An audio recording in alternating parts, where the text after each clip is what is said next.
Big weekend. Sir. Great weekend. See you in the plane. They were with you on the plane? They travel. Most of them, yeah. They have better seats than I do. President, what are you telling your Prime Minister about your goals for NATO and Article 5 today? We're with them all the way. I mean, if you take a look at the numbers, we're with them. And they have very big things to announce today. I don't know if you've taken the vote or you're going to take the vote, but I've been asking them to go up to 5% for a number of years, and they're going up to 5%, and that's a big, from 2%. And a lot of people didn't even pay the 2%. So I think that's going to be very big news. NATO is going to become very strong with us, and I appreciate doing it. Perhaps you want to talk Yeah, about it. absolutely. Let me first, before I go to the spending, I just want to recognize your decisive action on Iran. Thank you. You are a man of strength, but you're also a man of peace. And the fact that you are now also successful in getting this ceasefire done between Israel and Iran, I really want to commend you for that. Thank you very much. And I think this is important for the whole world. Then on spending, it's absolutely true. I want to state here, without President Trump, this would not have happened. In 3 stages. When you became president in 2016, 2017, you forced Europeans and Canadians to pay more. At this moment, the result of that phase is 1 trillion extra aggregate defense spending by the Canadians and the Europeans. Then came phase 2, when you became president in January last year. Phase 2 is that all the countries not yet on 2% have now committed to the 2%. This is the old goal from Wales in 2014. 7 were not on 2%. Some were saying somewhere in the 2030s. Now this year, all of them, including Canada, including Italy, including Belgium, they have all now committed to the 2%. And now comes the big splash. Today, we will decide to go to 5%. We have to keep ourselves safe from our adversaries, but also because it is fair to equalize with the United States. With this 5%, the Europeans and the Canadians will equalize their defense spending with the United States. So this is not about American taxpayers paying more. This is about Europeans, Canadians paying more. And again, this would not have happened. I'm really saying this here. And some people might criticize me, but then when I speak with them, they all say, yes, you're right. This would not have happened if you would not have been elected in 2016 and re-elected last year and back into office in January. So I want to thank you. Well, thank you very much. It's a great victory for everybody, I think. And we will be equalized very shortly, and that's the way it has to be. It's going to be a lot of money, too, a lot of defense. Trillions extra. Yeah, and we have a great relationship, and we've had a great relationship from the beginning. Highly respected man, and yeah, we appreciate you being here too, everybody. We really do. We have a tremendous group of people on my left and a tremendous group of people on my right. They might be even better than my people. I don't know. Let's have a fight. Let's figure it out. Anyway, but we appreciate it, and we've had a tremendous relationship, Mark and I, and we've really worked on this subject for a long time. And when Biden was here, it just died like everything else died. And now it's, you're going to take, I guess, a vote today, right? Absolutely. Today we will decide unanimously to do this. That's my absolute conviction. So we can't talk about it until the vote's taken, because sometimes, you know, strange things happen with those. But I think you're going to I'm not too worried. I think you're going to do very well. Everyone's very happy about it. Go ahead, yes. Mr. President, how is the Iran-Israel ceasefire going, in your opinion? I think very good. I think very good.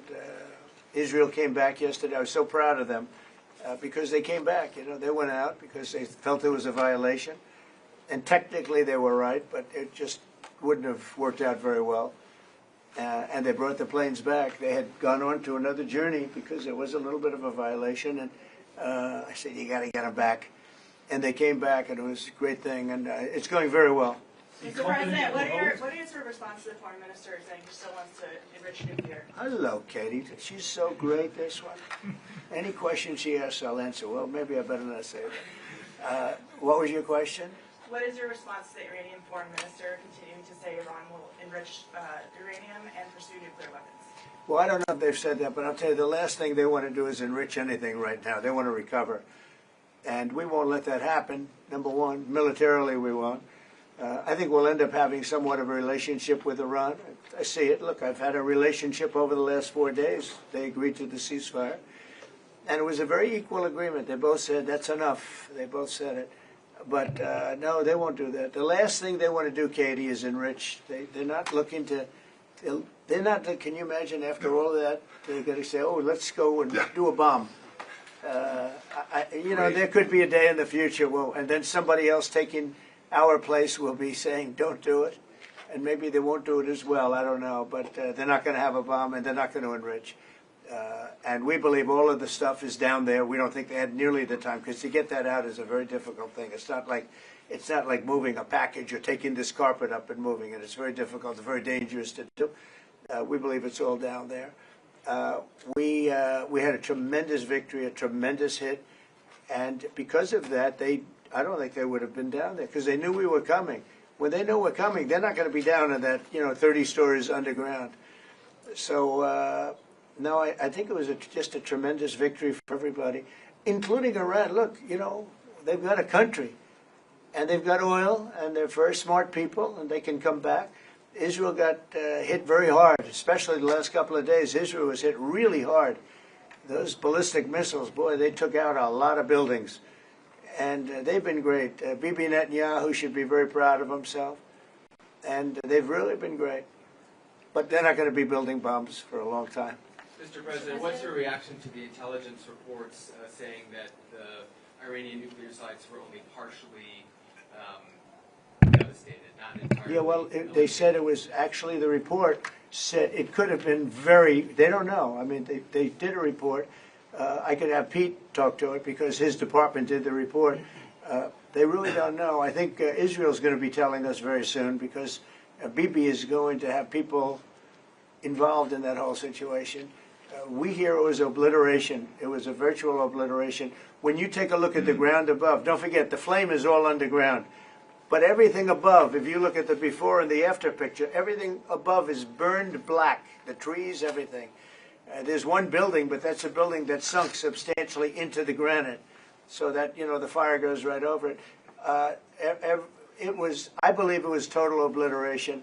I believe they didn't have a chance to get anything out because we acted fast. If it would have taken 2 weeks, maybe, but it's very hard to remove that kind of material. Very hard and very dangerous for them to remove it. Plus, they knew we were coming, and if they know we're coming, they're not going to be down there. There aren't too many people that are going to be down there.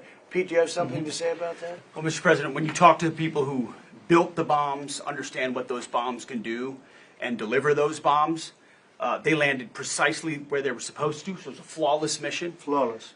Right down where we knew they needed to enter, and given the 30,000 pounds of explosives and capability of those munitions, it was devastation underneath Fordo. And the amount of munitions, 6 per location, any assessment that tells you it was something otherwise is speculating with other motives. And we know that because when you actually look at the report, by the way, it was a top secret report, it was preliminary, it was low confidence. All right, so this isn't, you make assessments based on what you know. They don't. It said it could be very devastating, very serious. Moderate to severe, and we believe far more likely severe and obliterated. So this is a political motive here. Was there a leak investigation? Of course, we're doing a leak investigation with the FBI right now because this information is for internal purposes, battle damage assessments, and CNN and others are trying to spin it to make the president look bad when this was an overwhelming success. We had a tremendous success, and this is the New York Times. I call it the failing New York Times. It's gone to hell. And CNN, which, as you know, very few people are watching. And you would think they'd do the opposite. You would think they'd want to say, this was an unbelievable success.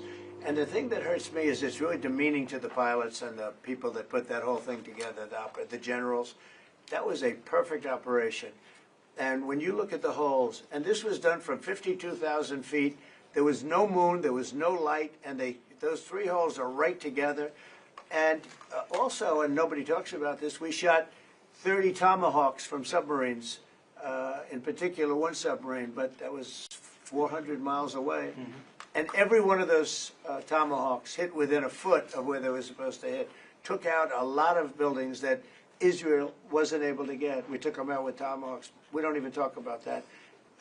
This was a devastating attack, and it knocked them for a loop. And if it didn't, they wouldn't have settled. If they had won, if we didn't take it out, they wouldn't have settled. Somebody mentioned that to me last night. If that thing wasn't devastated, they would have never settled. Marco, do you have something to say? No, first of all, on the stuff about the intelligence, This is what a leaker is telling you the intelligence does. That's the game these people play. They read it, and then they go out and characterize it the way they want it characterized, and they're leakers. This is the game they play. So that's number one. Number two, here's a fact. The conversion facility, which you can't do a nuclear weapon without a conversion facility. We can't even find where it is, where it used to be on the map. You can't even find where it used to be because the whole thing is just blackened out. It's gone. It's wiped out. It's wiped out. Then we dropped 12 of the strongest bombs on the planet right down the hole in 2 places. Everything underneath that mountain is in bad shape. And I refer you to the statement of the IAEA, Mr. Grossi. You know what he said? He said there was Iran, the way it looked the day before the attack, and what their nuclear program looks like now. 2 very different things. They are way behind where they were just 7 days ago. Now, anything in the world can be rebuilt, but now we know where it is. And if they try to rebuild it, we'll have options there as well. But all this leaker stuff, these leakers are professional stabbers. That's what they are. They go out and they read this stuff, and then they tell you what it says against the law, but they characterize it for you in a way that's absolutely false. There's no way Iran comes to the table if somehow nothing had happened. This was complete and total obliteration. They're in bad shape. They are way behind today compared to where they were just 7 days ago because of what the president did. Marco, can I just alert you to one other aspect? So the great thing is you took out the nuclear capability of Iran. This was crucial. You did it in a way which is extremely impressive. But the signal sends to the rest of the world that this president, when it comes to it, yes, he is a man of peace, but if necessary, he is willing to use strength, the enormous strength of the American military. So I think that signal to the rest of the world, this is far beyond Iran, is extremely important. So let me also point us to that aspect of what happens. They went down, Iran went down to the site afterwards.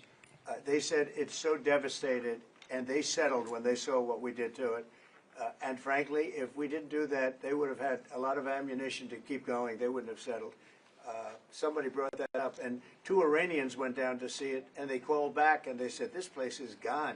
So it's just fake news by CNN, which has got no ratings. It's a failed network. Anybody here from CNN, by the way? Because you're a really disgraceful network. MSNBC, I think, is actually worse. But they're all pretty bad. But yours is good, Katie, I'll tell you. Mr. President, You know what Marco reminded me? He did such a nice job there. It was 9 years ago I had to debate this guy. He was not easy. I think he even got better. But when you were into your little thing, I said, this is when I had to debate this guy. You think it's easy to debate him? It's not easy. How long do you think that the Iranian nuclear program has been put back by these strikes? Years or totally obliterated? What? I think basically decades, because I don't think they'll ever do it again. I just don't think they're going to do it. I think they're going to take their oil, they're going to have some missiles, and they'll have some defense. I think they've had it. I mean, they just went through hell. I think they've had it. The last thing they want to do is enrich. They've been trying to do it. By the way, it's hard to enrich. And, you know, when you look at a site like that, very, very hard to build. Very, very hard, very expensive. They spent trillions of dollars trying to do this thing, and they didn't come up with it. And we're actually getting along with them very well right now. But had we not succeeded with that hit ended the war. That hit ended the war.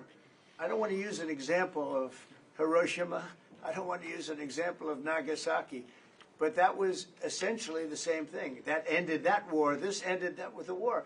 If we didn't take that out, they'd be fighting right now. Mr. President? Yeah. If the Iranians do rebuild, would the United States... If they rebuild? Would the United States strike again? And I have also a question about But Russia. I'm not going to have to worry about that. It's gone for years. It's very tough to rebuild because the whole thing has collapsed. In other words, inside, it's all collapsed. Nobody can get in to see it because it's collapsed. You can't go in to see a room that has, 10 million tons of rock in it. And the tunnels are totally collapsed. But if they rebuild? Well, they've already looked at the tunnels. This was an unbelievable hit by genius pilots and genius people in the military, and they're not being given credit for it because we have scum that's in this group, and not all of you are. You have some great reporters, but you have scum. CNN is scum. MSDNC is scum. The New York Times is scum. They're bad people. They're sick. And what they've done is they're trying to make this unbelievable victory into something less. Now, even they admit that it was hit very hard, okay? But it wasn't hit hard. It was hit brutally, and it knocked it out. the original word that I use, I guess it got us in trouble because it's a strong word. It was obliteration. And you'll see that. And it's going to come out. Israel is doing a report on it now, I understand. And I was told that they said it was total obliteration. You know, they have guys that go in there after the hit, and they say it was total obliteration. And, you know, I don't want it for me. I want it for the pilots. I want it for the military. They did such a good job. If you were in the Situation Room with me, with the generals and all of the people that did such a good job, and then they get demeaned by these idiots at CNN who can't get ratings. The place is dying. Nobody wants to even waste their time going on their shows. So they form with the New York Times, who's dying also. Without Trump, you wouldn't have a New York Times. And then just changing gears to your meeting with Zelensky later today, can you give us any preview of what the two of you might be discussing? No, well, we'll discuss the obvious. We'll discuss his difficulty. He's got a little difficulty. Zelensky. He's a nice guy. I mean, I'm going to meet him today. I don't know. I assume we're going to be discussing Ukraine. Yes. I mean, it seems like the most likely Is there subject. any restart talks there or anything that you might do? Well, we're going to see. I mean, I've spoken to Putin a lot, and he actually was very nice. He volunteered help on, as you know, on Iran. I said, no, I don't need help on Iran. I need help on Russia. Okay? I said, do me a favor. Help us on Russia, not on Iran. But he was very nice. We're going to talk about that. We're going to talk. I think progress is being made. I think great progress is being made on Gaza.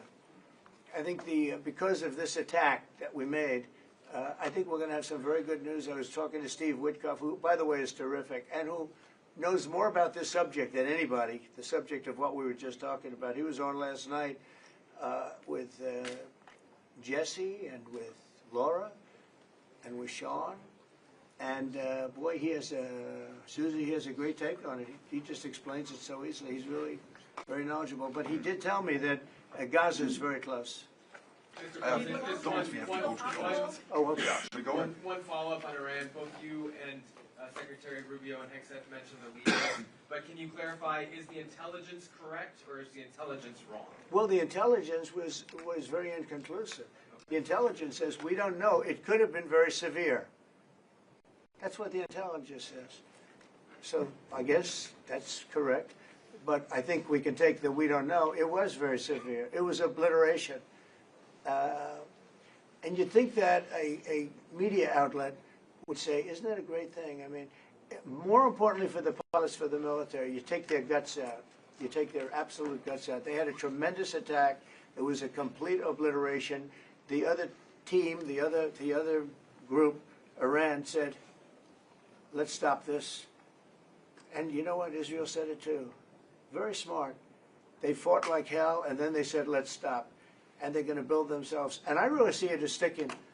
I mean, we may do papers on it, Marco. Maybe we're going to do papers. I don't even know if you need them. They're not going to be fighting each other. They've had it. They've had a big fight, like two kids in a schoolyard. You know, they fight like hell. You can't stop them. Let them fight for about 2-3 minutes. Then it's easy to stop them. And then Daddy has to sometimes use strong language to You have to get use stuff. strong language. Every once in a while, you have to use a certain word. I think we have to join the others. Yes, we're going to join some other group. Yes, thank you. Katie, one last question. Do you believe that the strike... she's so good, that's the only reason I take her. Thank you, Mr. President. She used to be very difficult. Go ahead. Do you believe that this strike on the Iranian nuclear program will lead to the release of the hostages in Gaza? I think that it helped a little bit. It showed a lot of power. Yeah, I think it helped. But we're going to get separately, even before this, we were very close to making a deal on Gaza. I think this helped, yes. Okay? Thank you, Kevin. Thank you. Thank you, everybody. Thank you.